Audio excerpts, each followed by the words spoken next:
본교가 프라임 사업 대상 대학으로 확정됐습니다. 이에 여성 공학 인재 육성이 활발해질 것으로 보입니다. 이영서 기자가 보도합니다.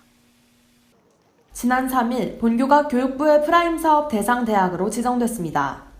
본교는 수도권 창조 기반 선도 대학으로 선정됐으며 이에 따라 사회 수요가 적은 전공에서 많은 전공으로 입학 정원의 5% 혹은 100명 이상이 이동됩니다.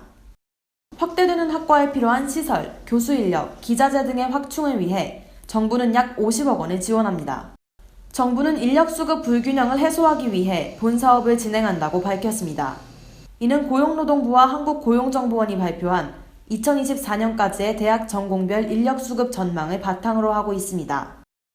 해당 자료에 따르면 기계, 금속 등 공학 계열에선 약 21만 명이 부족한 반면 경영, 경제, 사범, 인문사회 등의 분야에선 인력이 초과 공급되고 있습니다. 사회 수요에 따라 학과 구조를 개편해 이와 같은 불균형을 해결하겠다는 겁니다. 또한 본 사업을 지원한 여대 3곳이 모두 선정됐다는 점이 주목됩니다. 이는 대학에서 우수한 여성 공학 인재를 육성하려는 취지로 보입니다. 최근 공학 분야에서 여성 인력 수요가 증가하는 반면 공학 계열 종사자 중 여성들의 비율은 현저히 낮기 때문입니다. 2015년 기준 공학 계열 학과를 졸업한 취업자 중 여성의 비율은 18.9%에 불과했습니다. 공학 계열은 워낙 남자들이 주를 차지하고 있는 문화라서 여자들이 그런 조직에 들어가서 정보를 얻거나 그다음에 발언권을 가지거나 또한 승진이나 이런 것에도 제약을 받고 롤모델이 없었던 게 또 이유가 되지 않았나 싶어요. 선배 여자들이 엔지니어링에서 저렇게 살아남는구나 라고 알면 또 방향이 설정이 되고 그다음에 어떤 계획도 세울 수 있고 이런데 그런 사람들을 볼 수 없으니까. 이에 정부는 약 150억 원의 재정을 들여 여성공학 인재 양성 사업을 추진하고 있습니다. 이는 여학생들이 공학 분야에서 재능을 발휘할 수 있도록 공과대학 교육과정을 개선하는 사업입니다.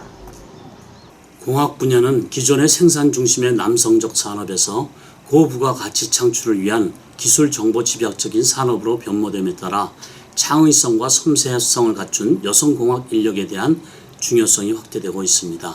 우선적으로 공학 계열 분야로의 여학생 진학을 적극 유도함과 더불어 산학 밀착형 프로그램 운영 등 공학 교육의 질을 강화한다면 미래 사회 및 산업 수요에 부합하는 여성 공학 인재를 확보할 수 있을 것입니다. 그러나 이런 움직임에 대한 곱지 않은 시선도 존재합니다. 사회 수요에 맞추어 대학 구조를 재단함에 따라 타 학문 분야가 위축될 우려가 있기 때문입니다.